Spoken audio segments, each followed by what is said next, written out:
Thank you very much for that. And so she may, feel free to hold your hand up and say, just 1 second, let me catch up, or if you need to. All right, would you begin, Jen? Jen Newseer. Amy Matashi. Chip Malcolm. Peter Conlon. Peter Burrows, Superintendent. Mary Cullinane. Davina Damar. Mary Gill. Tori Jacobite. Victoria Jenny. Thanks, everybody. As always, this is the part of our agenda where we welcome public comment, an opportunity for us to listen, and we certainly would open the floor. We just would ask that you tell us your name and what town you're from, and so that Davina can get that in the record. So I don't know if anybody here is here to speak. Yes, please. Hi, my name is John Pickens. I live in Weybridge currently. Recently moved back from California with my family. One of the main draws for me to move home to Vermont, I grew up in Bristol, was to have a similar educational experience for my daughters that I had the privilege of having, with knowing everyone in the school, feeling seen by everyone. So I'm concerned about the school consolidation issue. I did write a quick email to the chair last week, but I never heard back. So I'm just kind of curious. I was just kind of wondering, just to gauge how invested the district is in the consultant with Truex Collins. I was just wondering how much money has been paid for the services they're providing. Yep. I was just wondering, is that on the public record somewhere? Or? Not yet, and I think that you did email me late last week. Yeah. I hadn't had a chance to get back to, because I hadn't had a chance to ask the question myself. Okay. But you're not the first to ask, and so we'll try to get an adequate response to that up on our frequently asked questions part of our website. Okay, so then when can I expect that? Because a lot of people, I'm trying to talk with people around the town and people are asking me that, and it seems like a straightforward, clear-cut question. If money has been paid, then yeah. So we'll get the number and get up there, as well as it's just a little bit more complicated because it's not a lump sum that we just put out there. Okay, so it's contingent on whether or not they're offering further services. Exactly. Yeah. Or in the time it's a time payment. Okay. Yeah. Thank you. Yes. Anybody else? All right. Well, we will continue along here. We have minutes to approve. Can I have a motion to approve the minutes of 10:14? So moved. Second. Thank you. Anybody have anything that they would like to correct? I just had one question relative to, it's under Discussion Facilities Committee Report, and it's under the paragraph that starts, Peter Conlon asked if the facilities that. There's a sentence in there that says, multi-age classrooms are an educational decision. And I guess it is true, but it's not the only reason that multi-age classrooms occur. So I just was, because it seems like most of the multi-age classrooms in most of our small schools are determined because of enrollment or educational mixing of students in a way that would better balance those ages. So I just thought that was an incomplete, and I'm not sure it's significant, but it struck me in that it didn't, by stating in that one sentence, it stated like that was the only reason. Right. I don't believe that's truly. Well, also, it was it's sort of out of context too. Yeah, it just sort of struck me when I read it, so I'm not sure I'm saying it needs to be removed, but I almost would rather that it was. Yeah. Well, I'm remembering that was Jen's point about that it's when it's used for educational purposes, but not relied on to make up numbers. Was really, so maybe if we change that to should be an educational decision. I think it was also articulated in the values that That's right. David wrote down. So I think where it's important, I think he's recorded that, the rewording. Yeah, I think we're just trying to make sure that we're being clear that we weren't trying to supersede a decision of the educational experts. but that we were not wanting to rely on something based on numbers. But I mean, when you're taking shorthand notes, it can sometimes. I know what we're They are trying to two do, I words. just don't know whether that statement, Right. Yep. It didn't states have that the way correctly. we're- Yeah. Yeah, there are two incomplete sentences that don't really, yeah. I just have a quick correction under comments from the public. It says Deb Wright. It should be Deb Brighton. If you just wouldn't mind noting that Can you correction. repeat that last part? Under public comment, just one of the identified people, it says Deb Wright. Ah, The correction should be Deb Brighton, Brightman? Okay. Brighton. Okay, moved and seconded to approve the minutes as corrected. All those in favor say aye. Aye. Anybody opposed?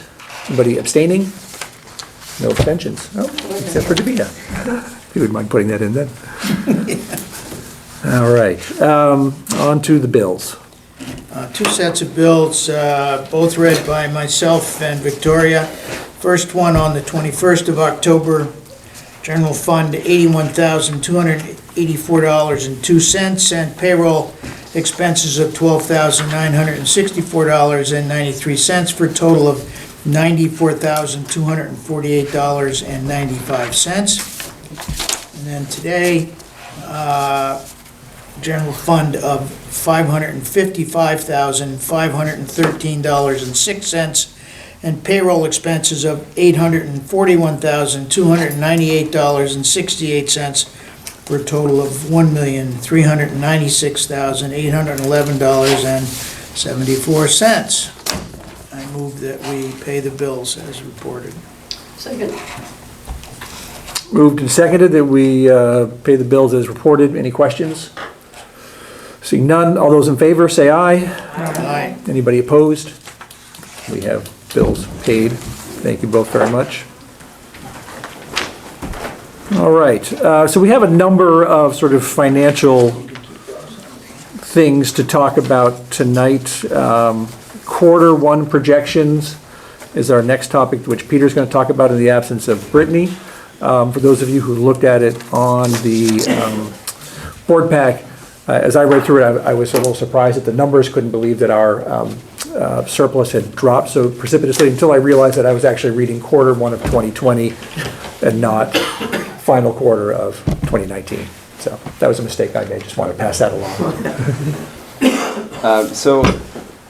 Brittany's not here. She is on her way back from Washington, D.C. She, I don't know if all of you have heard, but she won a grant to attend a National Business Manager Conference. So That's great. she's been kind of texting throughout the week and says she's learning a lot, so that is exciting. So this is I think our second iteration of the quarterly report. It's something we've kind of been trying to develop, I think, for 3 or 4 years.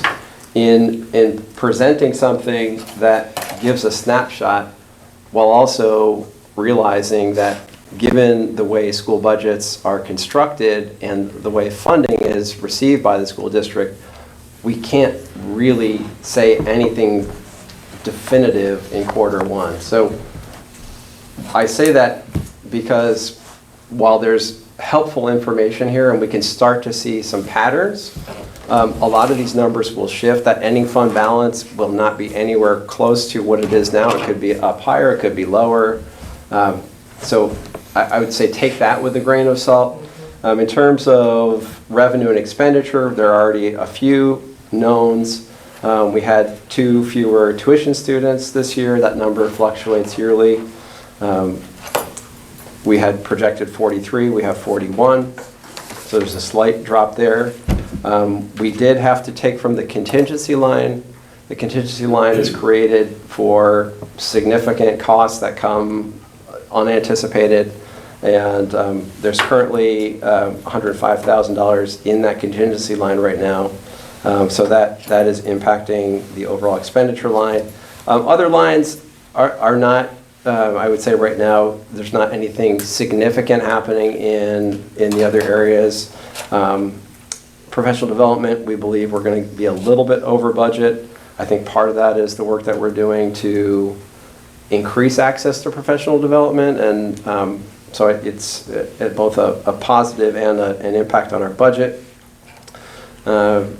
We are, next month we'll be talking more about some of our central office budgets, and we'll be talking about facilities and technology and kind of where we're headed with those. Those have remained somewhat constant over the last 2 years. They are in FY20, and there's no significant variance across those two budgets, facilities and tech. The considerations on the bottom of the notes that Brittany left, HRA usage, we're still trying to get a sense of how much we need. If you remember 2 years ago, we created an HRA fund out of ending fund balance of $220,000, $250,000. That is still sitting there. We haven't had to use that yet. We potentially may need to, we're not sure. We're also on the cusp of statewide healthcare for all employees, education employees. So that is another kind of unknown coming up, and I'll talk about in a minute when I talk about the memo and budget development. So again, still pretty early. Any questions on first quarter? Just the contingency, just to be clear, it sort of had to come out of contingency in quarter one, but will be sort of redistributed as an expense elsewhere in the budget later on? Yeah, Is that when a fair way of saying we, at the end of the year, we have, that money will probably be put back into the line that it kind of quote-unquote lives in. Right. Right now, we're putting it in contingency so that it's not reflected in that line, partly so that the building where the funding is coming from doesn't kind of take an optical hit right now, so to speak. So that it's as I said, it's resting in the contingency. That will be kind of made up for when we get to the end of the year. Okay. Yeah. So maybe moving on to the memo and kind of looking ahead to the budget environment. So one thing that's happened statewide, and you may have been reading about this in Digger and elsewhere, is the impact of Act 173 and the considerable tension right now around how the rules for funding through Act 173, this is funding special education, how that's going to play out for districts. Not both, but I think 5 or 6 different organizations have been working together to work with the AOE to determine how those funds will be distributed to school districts. And there is discord right now between the AOE's interpretation of how that funding should be distributed and how these 5 or 6 organizations, among them the Vermont Superintendents Association, the Vermont Council of Special Ed Administrators, and the Vermont Principals Association, et cetera, et cetera. The biggest issue right now, there have been a couple, but the biggest issue right now is funding the general ed portion of students in out-of-district placements. And the impact of that could be, we believe, up to $500,000 in a kind of worst-case scenario.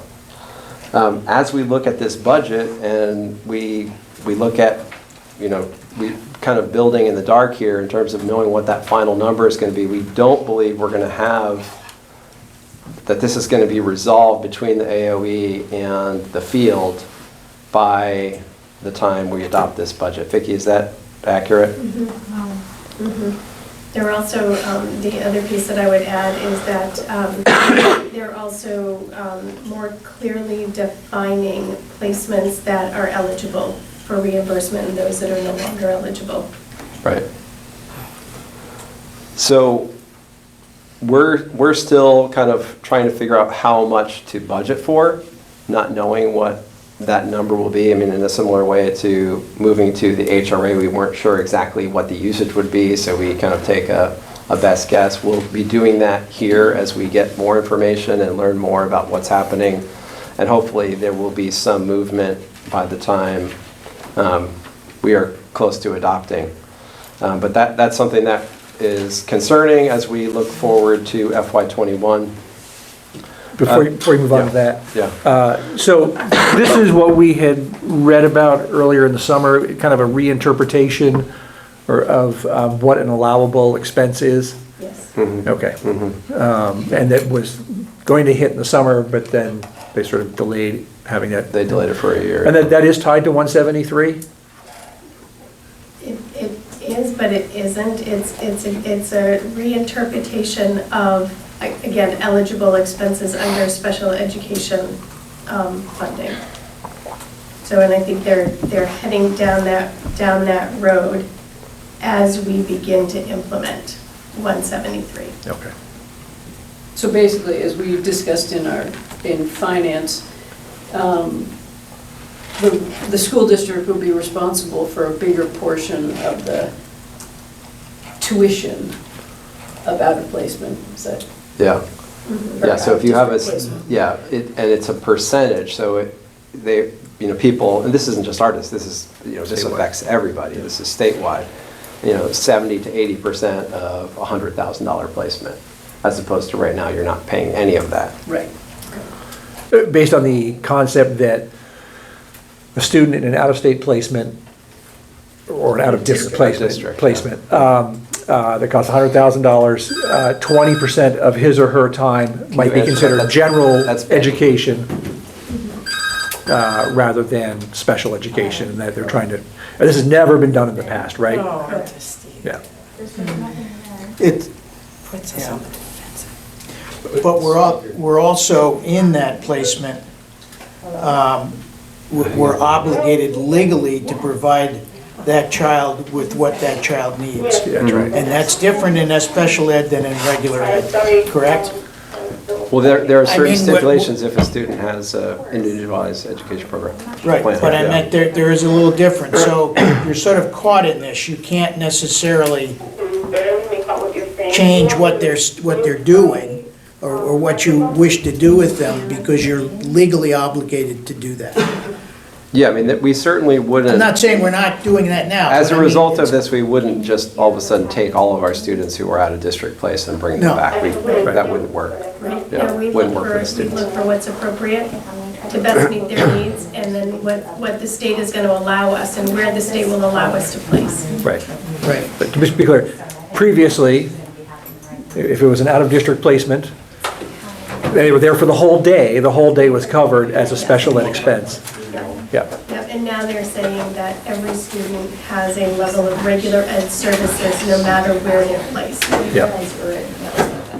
But instead of Even it though just that's not being how things get the average spending, like the average general ed spending of like 16,000 or whatever it is, they're saying it's upwards of 70 or 80%.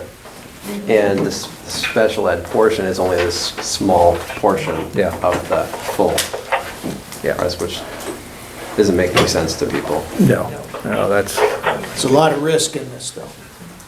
right. Exposure, potential exposure. Risk, yeah, exposure for, we having to figure out where we find that. Yeah. All right. Sorry to interrupt, but, Is Betty? Betty, can you hear us okay? Intermittently. Yeah, I just hear bits and pieces of people's talk. Okay. Is it clear enough? Guess that answers that. Okay. because- I think she was also trying to mute herself so that we Okay. could hear every bit of rustling. Good. Okay. Maybe not. Just keep going. We can hear you okay. I just heard Peter now. Okay, good, Okay. good. Well, we'll try to speak clearly. Which Peter? She heard that, okay. So the second thing is the statewide healthcare negotiations. Those are still in process. We expect those to be completed by early January. And the process is, right now, I believe in mediation, moving to arbitration. The design of this process is the NEA and VISBIT, the two sides of this equation, each put forward their best plan.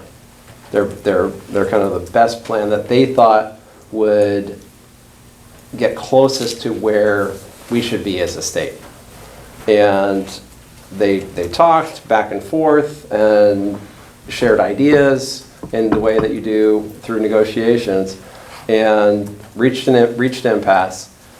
The arbitrator, instead of going through fact-finding, which we normally do in negotiations, where the fact finder says, okay, this part of yours looks good and this part of yours looks good, they're picking one of the two. So the design was to have both sides try to work towards the middle as opposed to getting as much as they could. And How'd that work out? we're going to find out soon. But what we do know thus far is that both parties have a family plan for support staff as part of their plans. So we predict the $300,000 to $400,000 additional, and again, this is not set in stone yet, but just an initial look is it's going to be an increased cost for us, because right now our support staff receive a single insurance plan as opposed to a family plan. So we're going to have to find room in FY21 budget for that. I'm hoping that we have that information by the time, we won't have it for, I think, for our initial first draft on December 18th, but I'm hoping we have it by mid-January when we're adopting.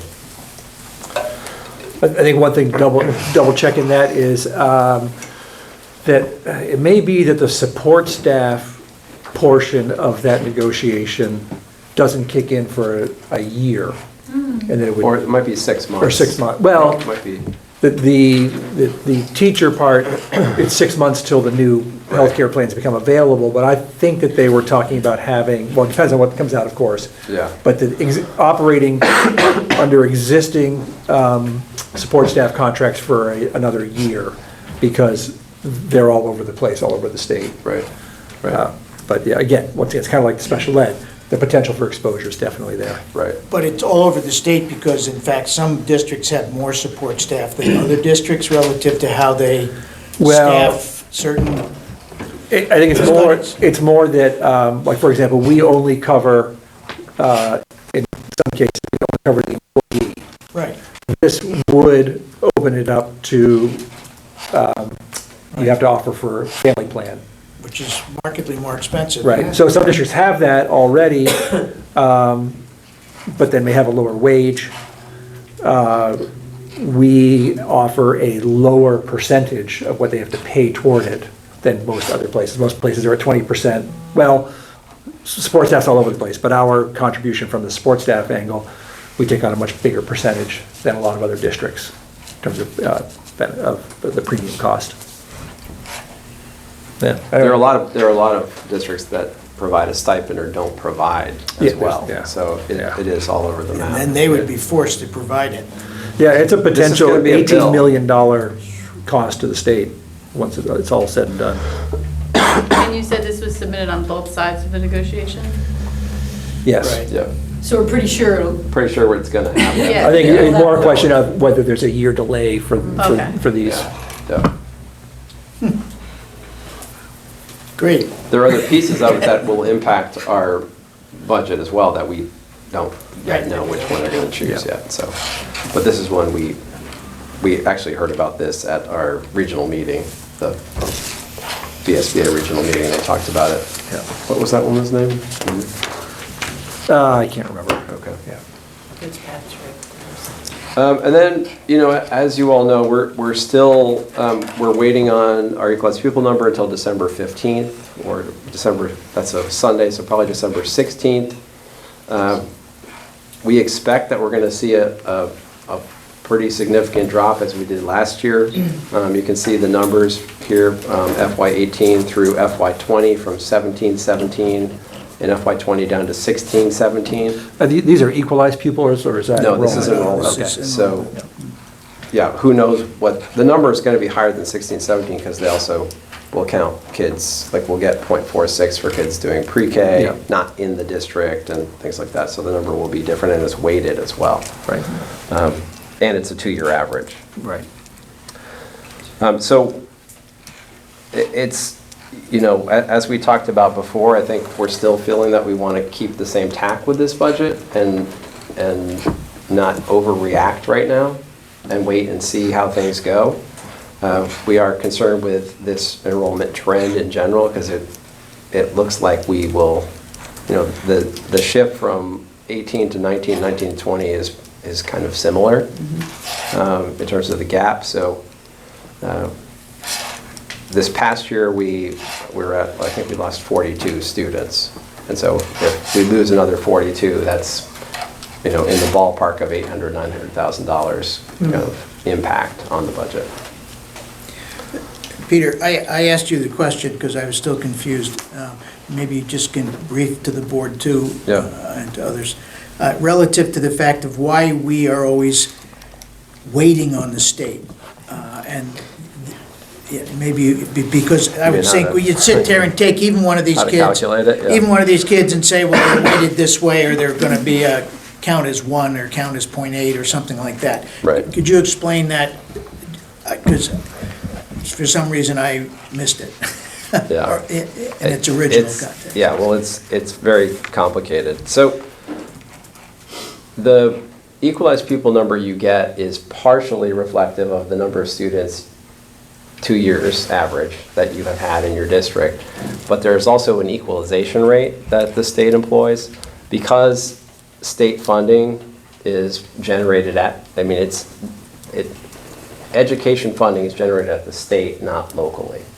And it appears, our education funding system makes it appear that we're raising the money here locally for our schools, but the state collects about 30% locally, uses the other 70% comes from general fund and other areas, and then they have to fund all schools. They don't know what the total liability to the state is. So that's all the timelines that we are following we have to submit initial budgets, they look at it, and then they figure out what the equalization rate is. And so the equalization rate essentially changes your equalized pupil number. And I believe if your equalized pupil number is dropping more quickly than another district, that ratio will kind of support more equity, so to speak, in terms of those that are losing faster and those that are not losing as much.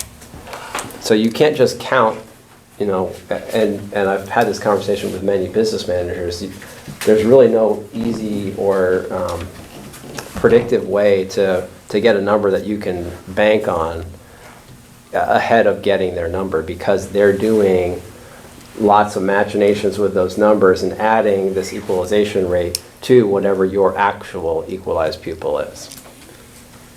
And they can't do it until most, if not all, of the schools have reported their enrollment. Yeah. And that takes time, and I know. there's like one person doing it. Which is why it's, October, November, December. That's why it comes in December. I don't mean to dwell on it always, but I think it's Yeah. important that the complexity of it, the time frame of it, it's not that we just aren't doing it, it's the fact that we can't do it. And it's another one of those total uncertainties that we're left with in how we present a budget. I mean, the biggest challenge of it is generally, we can have an approach and a vision for a budget we develop it over the summer, we talk about it in the fall, and then it can be completely wiped off the table when you get your equalized pupil number. And you have literally 3 weeks to engage with schools, community, staff. It feels awful to have to respond to the equalized pupil number when you haven't had 6 months to be working with a group of whomever to say, these positions are in peril, so to speak. It just becomes extremely reactive. And so it seems to me, just as I look at this, it's not the best way to build a budget. When you can't be thoughtful and methodical, you have to be reactive to that number, which is why getting up to the excess spending threshold is a challenge, because once you get up to that threshold, And your roll-up each year is about 3.5%, with the association, like generally salaries go up around 3% statewide per year, plus other increases. Every year you're kind of like just waiting for that shoe to drop because you don't know what that number is going to be. And if your enrollment's declining, it's 3.5% increase, which gets you over the threshold more, plus the drop in pupils, which is a kind of a double impact. What other factors besides the number of students goes into equalized student, that number? I mean, what other things do they take into account when they determine it? There's weighting for each student, so that it's the number of students enrolled in October. It's a 2-year average. Right. So that you're not overly impacted by 1 year swing. Right. And then you get more for ELL students. You get a higher weighting. You get higher weighting for secondary students. Okay. So is this Less Act poverty. 173 going to impact that? I mean, not. No. It doesn't impact equalized Okay. people at all. No. Okay. I mean, the thing with 173 is, it is the genesis of it was to allow more flexibility in using special ed funding and have it be less restrictive. So that Okay. was the kind of the philosophical shift, is what that. And I have one other question. Do you know how many homeschool students we have in our district? He does. It's about 40 is kind of the average that we go through. We're going to rein them in. Yeah, we need to recruit some homeschoolers. Yeah. But I think this discussion also points to what we've talked about in finance, that Vermont makes it seem like school budget comes from the ground up, when in fact, the majority of the budget comes from Montpelier. And we don't have, what is it, we only have control over 30% of it, or?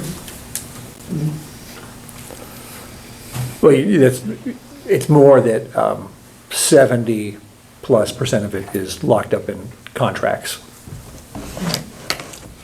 which is a local, in a way that's sort of locally controlled, because we negotiate the contract, although now less and less of it. Not anymore. Yeah.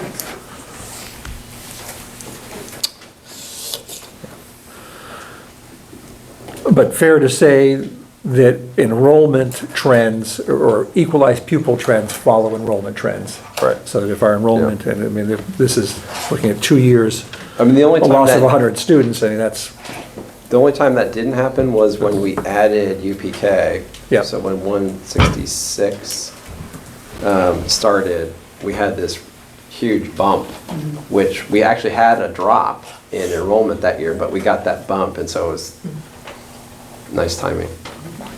But a 1 year temporary. it was a 1 year temporary increase, Yeah. yeah. All right, so what's next for the board to see in the budget process? So I think as I mentioned earlier, we're going to finalize what we think are our kind of what the staffing and the centralized budgets look like, and then that'll be the next thing we'll be presenting and talking about. But we're continuing in the direction that we talked about earlier, which is trying to maintain a status quo budget going into next year. At this point, without knowing. Without Knowing a whole lot. without knowing Yeah. what the equalized pupil number will be. Right. Right. And some potential exposure, well over $1 million, potentially. Yeah. All right, that was fun. Yeah. Anything else? I think the next topic is a lot better. All right, so Mary, with pleasure. It's a winning one. With pleasure, I will turn to you to lead us through a discussion of the policy that we were introduced to at our last meeting and we'll take action on at this meeting. Okay. So at our last meeting, there were a couple of questions about some of the words and terminology we used, one of the big questions was regarding determining the criteria for how students will be selected to be on the school board, and so we've, with Peter's help, we've clarified that. So, I'm opening up anybody who has any further questions. I hope you had a chance to Just read the revised. Highlight on here where the language is that was changed. Primarily, it was under superintendent and designate shall establish criteria and process for student selection. Okay. Okay. And then I assume you tinkered with the part about, we had kind of conflicting things about making motions. Right. Yep. Right. We took out the one where there was a question about, would they vote on this or that? And we just clarified that they would not vote on any motion. Okay. Okay. And if we adopt this tonight, what happens? My understanding is it goes to Peter to come up with The the board procedure. You'll come up give me a with criteria. timeline to let me know Right. Okay. if you want to start it in the next meeting or in January or whatever. I mean, I think that's up to the board to Okay. discuss. And the other part to it would be that there's, assuming we pass this, that the student member would have a mentor or a, whatever you, Mentor and a. mentor, is that the right Train, and term? sort of a training or educational process, Okay. yeah. So that. So that would be part of the procedure, right, is that, it's in the policy that there would be a mentor. Right, with every all I'm student. saying is if in fact it's a fairly close timeline, then in fact that has to be too, okay. Yeah. And I think as we're bringing in new board members in March, it would be nice to do it around the same time. Or later in the spring so that we can get ready for next school year, having them fully active the next. That's what you're school year. thinking? That's my thinking, but Well, I Peter, guess I'm leaving it to I Peter to think, make I that think this determination. year, because it's being adopted mid-year, whatever makes sense, I think for this year, we just figure out what that timeline needs to be. And then I think in subsequent years, I would think at the start of the year, at the academic year would make sense just because it's a rising junior and a senior, correct? So it would make sense that for their junior year and senior year, they were on the board and they started out in, maybe they started at the board retreat Right, or something. maybe selected. As a turnaround time. Right, maybe selected in the spring, later in Yep. the spring, and then be That's kind of. ready to start in the, I just think if you started them in March, like a board members, it's just kind of a weird time yeah, to okay. get on and then, And then be moved. yeah. Yeah, that's right. Yeah. They're not in for a 3-year. which then would also state that maybe a quicker time frame, different than what you were just saying, might be acceptable for this year. Or would you wait until next fall? I guess I'm confused. Yeah, do you have a no, thought on that? What I'm saying is, I don't think you need to wait this year until March. I think the onboarding should happen around the retreat, right at the beginning of the year, the academic year, and the rising junior and rising senior are on. I think this year it's just however long it takes to build the procedure and talk to students and figure out a way to meet the board's vision of inclusivity and equitable access for all. If this board had an appetite for beginning 2020, with this, is that a long Yeah. enough timeline for you to Yeah, definitely. do that? Yep. Okay. Well, why don't we, any questions for Mary before we have a motion to adopt the policy? Hearing none, how about a motion to adopt the policy? Second. All right. Well, I guess now, any further discussion? All right, all those in favor of adopting the students on the school board policy, please say aye. Aye. Anybody opposed? Anybody abstaining? All right. Mary, thank you very much. Thank you to my students who helped so much. Yeah, thanks, guys, everybody, Yeah. for your work on this. It's been a while in the making. Right, you need a victory lap. So now we're the third A victory district in the lap? state. Yeah, you need to do a victory lap. Mary, we're the third district in the state to do it? No, I think there's more than that. Yeah, it's gotta be. Oh, well. Yeah. Okay, so now let's provide some direction to the administration in terms of timing for this year. I saw some nods going around about kicking off January. Peter feels he can get that done by then. That's kind of what I was going to suggest. Yeah. Fine with me. All right. I'll have to make it official. How about a motion that the students on school board policy begin with students on the board starting January 1st For this year. for this year, this academic year. All right. Sure. Is that a motion? Yeah. And a second? At the, Do you need- you at the need first to meeting in restate it to you? January, right, First not meeting in January January. 1st. Yeah, first meeting in January. Yeah. First meeting in Yes. January, yes. But I just want to make sure it's for this year Academic, because this it's... academic year. Yes. Yes. We're Yeah. coming in. Yeah. Meeting. Everybody clear on the motion? All those in favor, say aye. Aye. Anybody opposed? Anybody abstaining? All right. Looking forward to it. Yeah.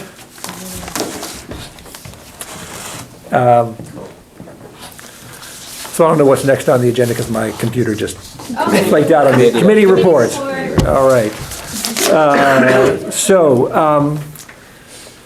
Finance, you probably have nothing more to report. than Finance, what- we had nothing, but we Because that got was- basically the same report as Peter gave to the board. Yep. And we asked our questions. And what's next for you guys? Just more continued discussion, I imagine, on budget Well, yeah, once parameters? it proceeds, just as you said, I mean, we'll be the first to hear it, and then the board would be next involved. Yeah. So All right. Policy, we just had our report on. Many of our committee members weren't here. Yes. But Vicki and I started to go through sort of an inventory of the policies that are already in place, the mandated ones.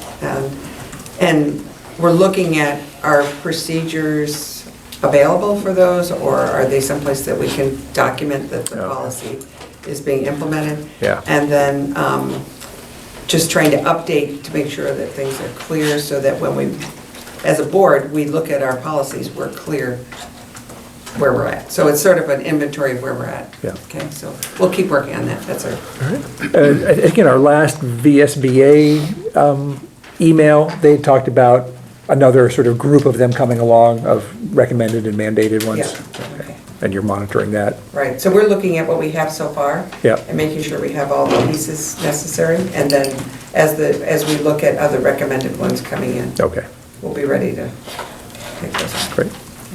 We do have all the mandated Yeah, We do. policies. They were Yeah. all done Yeah. by November 2016. good. So it's just some of the procedures. Right. We have to find out where they are, so we're just trying to complete that. All right. So Jen, I think over to you. Okay, so planning and engagement talked about our three-tiered approach. So our first approach, the parent group meetings, the invitations have gone out to all of the schools except Cornwall, and I want this known that I didn't exclude Cornwall, but I did not receive contact information for the Cornwall parent group. So I'm gonna try to follow up with folks that I know are on that group to see if I can get that message out. So that's the one. We've heard back from two schools, Ripton and Mary Hogan. Ripton has invited us to a meeting November 6th at 6 p.m.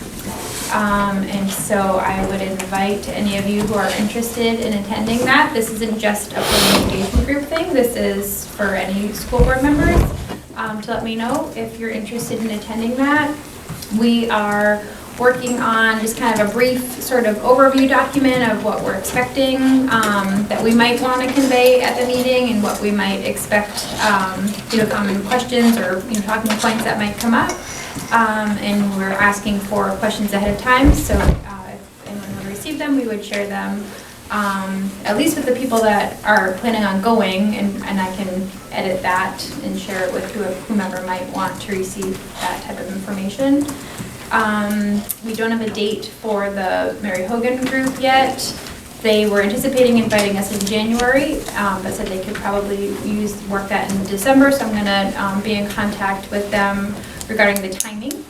And that timing is gonna somewhat hinge on the first 2 weeks in December for that more broad forum. And so, another one of my homework assignments is to follow up with Sharon on dates and availability for the broader forum, those first 2 weeks in December. So I wanted to ask folks if there were any sort of black dates that you see. So if you want to get a minute to look at your calendars, or if you know that you're going to be away for a given week or have important travel planned. Otherwise, I'll just ask her to give us, you know, a date or two. But we're not going to have a ton of turnaround time between now and then, and when the facilities group meets. So I want to have as much of an idea as we can. And then depending on when that is, timing that with the Mary Hogan group if possible in December, so. Okay. And hope we hear from other districts in the meantime. Exactly. Or other groups, parent groups. Yep. Yeah, so I can always send a follow-up as well once we get a little bit more ahead of the game right now. It's moving really fast, so we're trying to stay on top of everything. So if you do know of dates now that won't be here, or that don't work for you the first 2 weeks of December, let me know either now, but you can also just kind of send that to me if you get back to your calendar. Or Do you want me to send out a doodle poll or something? well, I don't know. I'm going to talk to Sharon first. Okay. And if she gives me, you know, a handful of dates, then yeah. But at this Okay. point, if we know like nobody's going to be here December 3rd or whatever, whatever it is, if everybody, you know, here is like, no, I know the whole first week of December I'm out. I'm not even going to bother, you know, with something like that. But this resounding silence makes me feel like that you all have as many exciting plans in December as I do. And so we should be good to go with whatever Sharon can give us. And then at that point, I can, you know, work with you folks. Okay. Then it shouldn't be that big of a deal based on, you know, when facilities thinks it'll work out, so. That's it. All That's right. it for us. You mentioned 3 tiers, but that was. Oh, the third tier, I need to follow up with your colleague to your left and see where we stand with that. But that's the school visits. Oh, right, that's right. I talked to Sharon this morning or yesterday, and it wasn't yesterday, it was Sunday, this morning. Sunday. It wasn't yesterday, I was saying. Oh, okay. All the days are blurring together right now. Yes, this was a Yeah, long so we one. talked about, she's going to be reaching out to all of you. I think I mentioned I contacted all the principals and told them that you were going to be visiting. What we talked about was having a sign up where each board member would attend at least 2. You could attend more, but would attend at least 2 different times. And so we're going to work with the buildings to figure out what times work for them. And then hopefully that will be varied enough so all of you can kind of just sign up and find a couple that work for you or more if you'd like to. Okay, great. And the communication I made to principals was, board members want to come and be part of the school. They don't want a big presentation and a bunch of fanfare. They want to kind of like be part of the learning and witness the learning. I hope that's Yep. what you Perfect. wanted. That's what I thought you would want, Yeah. so. Yeah, Great. yeah. See, I wasn't going to ask you in the meeting because I didn't know that there was an update, but this is That, quite a nice I just wrote it surprise. down as you started talking, board Ah, visits you're to like, schools. So Yay! we were aligned. All right, and what's next with facilities? So facilities, we didn't meet this evening, but the facility evaluations are ongoing. But I just wanted to bring up, so over the last couple of weeks from discussions I've had in the community, and looking at our sort of timeline, as well as Brittany's memo, it's just, I guess I'm significantly enough concerned that the community, sort of about their understanding of the process and why we're undertaking it, and particularly about the elementary school study. it just feels like people understand, they understand that we have declining enrollment and the desire to keep sort of our costs down, but it feels like there's not sort of we haven't done a good enough job communicating sort of what's in jeopardy or what happens if we go over, how that's going to impact the ACSD community as a whole. I know, we all know that we're trying to be proactive so that we can plan change and we can plan transition, but I feel like, and I just feel like we haven't communicated well enough with our constituents. So we all know that we're trying to avoid what's going on to our north, to the north. But anyway, I've spoken with Peter, and with their blessing, I'd like to ask the board, or I would recommend that we extend the timeline of the elementary school study till the end of the year, so that we can really focus in on community engagement, our messaging, and sort of honing our own ability as a board to communicate with the public. So I don't know if anyone has, I've spoken, and I don't want you to think that I'm speaking out of turn. I've spoken with Jory, I've spoken with Chip about this, and they're also in agreement. But I wanted to sort of get the feeling of the rest of the board. I'm not sure if Betty can hear me. I think it's a good idea. I think that we can't, the value of creating a consistent, a purposeful engagement of dialogue with the community at this point should be our top priority as a district. And trying to do that on this timeline, I recognize that we have other pressures as demonstrated by this budget memo that are very real and consequential, but to extend it to that point, I think is appropriate and something that we can do without significant consequence or risk. I agree. I think it's more respectful for both the board, but also for our constituents to take more time to think about it and get feedback from them. It just seems so rushed right now that everybody was so urgent to. So I think it's much more of a reasonable timeline. I agree. It's also a reasonable timeline, I think, relative to the entire community. We've obviously heard a lot from the small school people who are supporting their smaller schools and feel that they're at greater risk. We really have not heard from the rest of the district in different ways. So, you know, and this is a big picture, there's no doubt about it. So I think we have to be able to feel that we have accommodated all people in this discussion. You know, I often think about things very pragmatically, and as I looked at Jen's list of groups to go and speak to, I'm thinking, wow, that's not going to happen in short order, because it's a lot of scheduling and all that. And so I do, you know, to have a more relaxed schedule to get the information out, I think is going to be very beneficial. And I think, you know, part of what really made me thinking a bit about this was, in part, the memo we got from Brittany, and the memo that we got previously from Brittany, which I think gives us some idea of some realities that we're going to be facing, and we're going to learn a lot more about those in the coming months. I think the more we know about that and the more we can share about that, I think it builds a better foundation as to, you know, why we're going down the road we're going down. So, you know, that we won't really have the realities of that fully fleshed out for a month or so. So it seems to me that being able to tell that story is going to be very important as we continue. Well, and particularly because the other side of that story, which gets,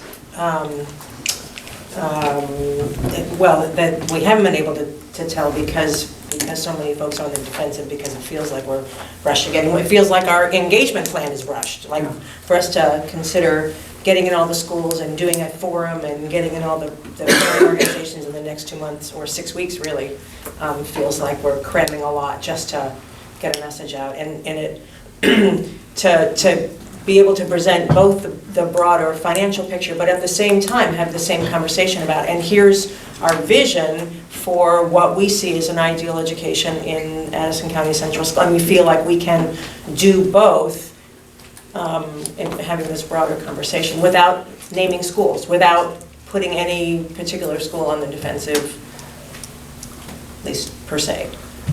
I think that that's a really useful, I think it's really wise. Well, as you know, as I've said all along through this process, is, we're really plowing new ground here, and we keep changing deadlines and when we think we're going to get things done. But this is really hard, and it's new for us. It's new for every other district that's going through it. So I'm not surprised that we didn't come up with a hard, fast plan how we were going to do it and actually stick to it. However, erring on the side of caution is always a good idea. So I'm not hearing anybody rising up against spreading this process out a little longer in order to. Betty might want to say something. Betty, did you want to chime in? I apologize. She's got All right. In the absence of that, we'll just sort of keep adjusting as we go, but we're going to assume that that sort of the elementary school evaluation process. Yeah, I would think that so our next facilities meeting, we will focus on what does extending the timeline mean? Yeah. Okay. And so what is the sort of new, what would the new timeline be? And we'll Right. spend some time really digging into the data that has so far been Okay. created by David and team. And I think, hope to turn some of that into, public messaging. And we hope to work with you guys to really figure out sort of the systems around how are we communicating with the public. And I think it goes beyond face-to-face or public meetings, but, strategy around, Facebook or Instagram, or strategies around how we should better use the AD&D, or, I think we really need to look at those sorts of things. I don't know if this is the Airplanes time. trailing banners. That would be good too. Parades. I don't know if this is the time, or if we wait for next committee meeting Yeah. to sort of try to hash out. Yeah, I think that probably, next round of committee meetings, and you'll have more information from your facilities committee meeting as well.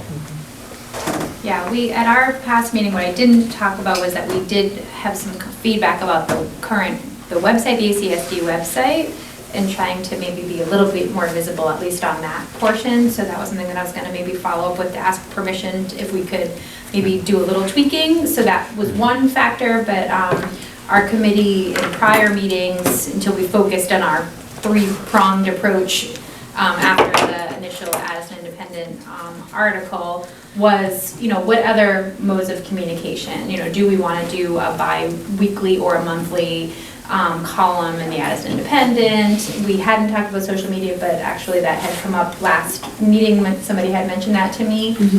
So I think as a group, we're open for it. Right now, this week, I think we've got our hands full, but I think by the next go around, I think we'd be up for it.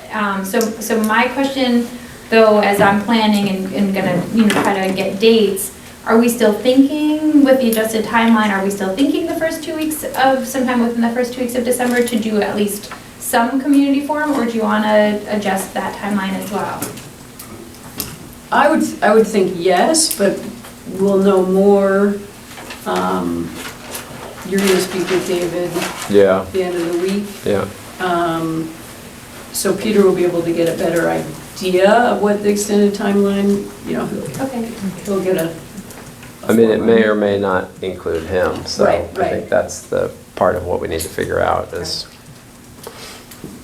what's the, in terms of the progression of the content, like what do we want to engage on? Right. Sounds like it would be it's a shift, so. And we're just on the cusp, we are just on the cusp of the budget presentation on the 18th. Right. So that's once we hit that, then I think probably for a month, we're really just locked in the budget. Yeah. Yeah.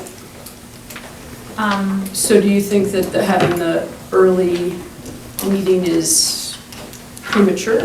Or do you think we should stick with it? Not necessarily. I think it's more a question of just putting it together, but I think, you know, Peter was mentioning about the, you know, the kind of the fiscal climate, or you were mentioning that in terms of having a discussion as a community about where we are and where we're headed in terms of, you know, what we can sustain. I think that's a good conversation.